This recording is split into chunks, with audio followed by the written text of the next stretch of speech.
Mashal. Keyingi bekat Ranch universiteti.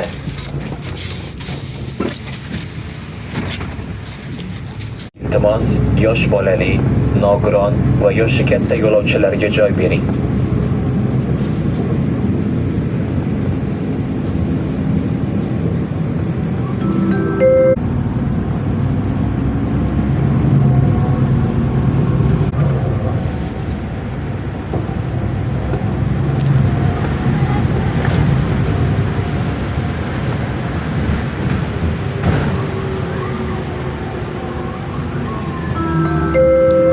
Xudoybergan Devonov nomidagi kinoteatri.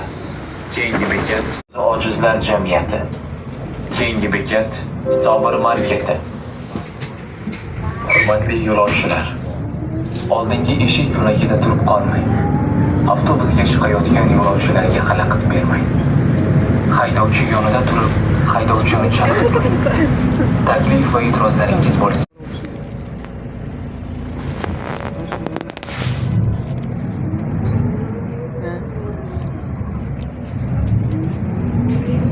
Sevgimiz başkaça da koyacak bize. Yok Apayam bilan görüştüm. Böyle hayat hiç bakanadı. İş bakanı Didar G'aniyeva. Ya olmasa görüş yok de.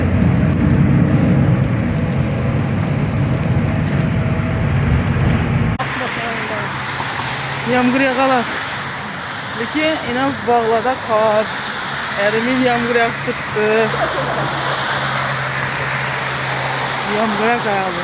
Yaman görünüyor. İzi kar bulamak yağmurun. Yaman gitti bu. Bu hem Allah'ın bereketi. Allah'ın bir mucizesi.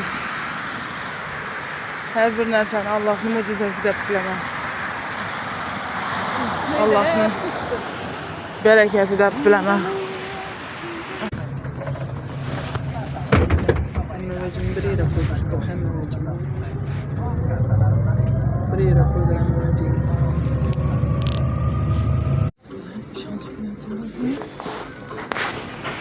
Gamburg'a gelevereste tersine ağanın içinden ters görünüyordu. Bir 100 milyon yanında fiyatımız iyiydi.